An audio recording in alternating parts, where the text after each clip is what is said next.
Bonjour Olivier Faure. Bonjour Caroline Merci Hérault. d'être notre invité ce matin. Je vais commencer avec la même question que je viens de poser à Jean-François Copé sur la participation. En général, c'est vrai qu'on s'indigne le soir des scrutins et puis on oublie le sujet le lendemain matin. Un Français sur deux qui n'est pas allé voter pour des élections législatives. C'est une catastrophe. C'est un mot qui a été beaucoup utilisé hier soir. Et en même temps, est-ce que c'est le sens de l'histoire? Les Français votent moins. Quelle est votre réaction ce matin? Écoutez, c'est vrai que c'est regrettable, hein, et c'est vrai que ça montre une défiance démocratique qui ne se dément pas, mais il faut aussi le reconnaître. Le problème, c'est que nous sommes seuls à faire campagne. Vous avez un président de la République, un gouvernement, des députés macronistes qui ne disent pas quel est leur projet, qui ont cherché à avancer simplement en diabolisant tous les autres, mais ça n'est pas la meilleure façon de mobiliser. Et donc, si on veut avoir un grand débat démocratique, ça suppose qu'on fasse de cet enjeu un grand enjeu. Et c'est la raison pour laquelle nous continuons à chercher à avoir ce débat avec la majorité Et présidentielle. donc vous appelez à la mobilisation pour le second tour? Et on appelle bien sûr à la mobilisation pour le second tour. Bon, quand vous regardez les scores ce matin, alors il y a un petit débat sur est-ce que la NUPES est devant, ensemble. Ça se joue vraiment à quelques milliers de voix. Est-ce que vous considérez que Jean-Luc Mélenchon est toujours aux portes de Matignon ou est-ce que ce rêve-là s'est éloigné? Je pense que la majorité présidentielle actuelle est en passe de devenir la minorité présidentielle et que nous sommes dans une situation où effectivement la gauche peut l'emporter.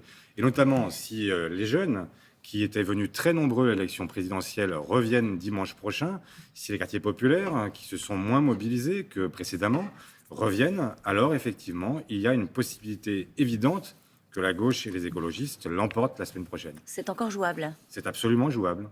Ils ont fait défaut, les jeunes, dans ce premier tour des législatives. C'est ça que C'est vous une avez constaté. élection qui les mobilise plutôt moins que les présidentielles. Et c'est vrai que beaucoup ne croyaient pas que c'était possible. Je vois que dans ma propre circonscription, celles et ceux qui, jusqu'ici, étaient venus, se sont plutôt abstenus. Et bien, dimanche prochain, venez. Elles sont là, les réserves de voix?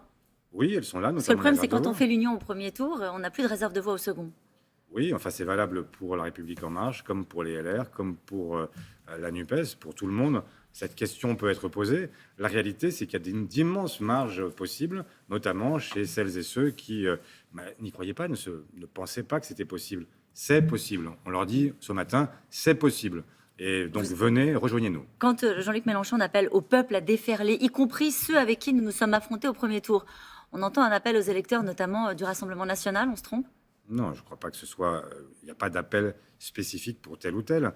La réalité, c'est qu'il faut maintenant rassembler celles et ceux qui veulent le SMIC et 1 500 €, ceux qui veulent qu'on prenne enfin à bras-le-corps la question climatique, que l'on ne soit pas condamné non plus à ne pas voir évoluer nos institutions. Donc, c'est ça qui est le message. Le message, c'est, vous voulez que ça change?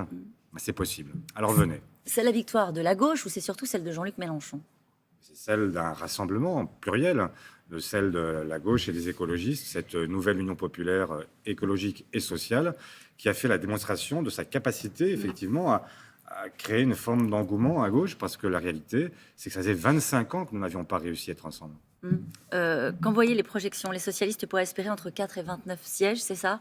4, non. 4, Entre 14 et 29 sièges, excusez-moi. En 2017, vous aviez obtenu 45 sièges en ne s'alliant qu'avec les radicaux. Vous considérez que...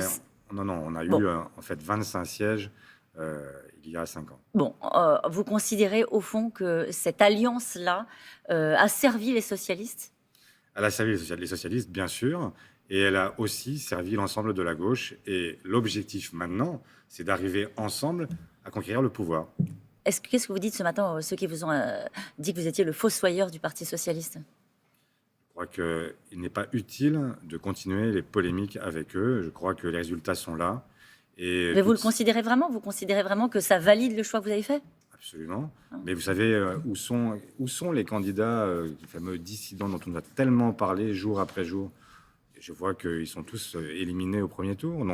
Donc c'est aussi une victoire pour les socialistes?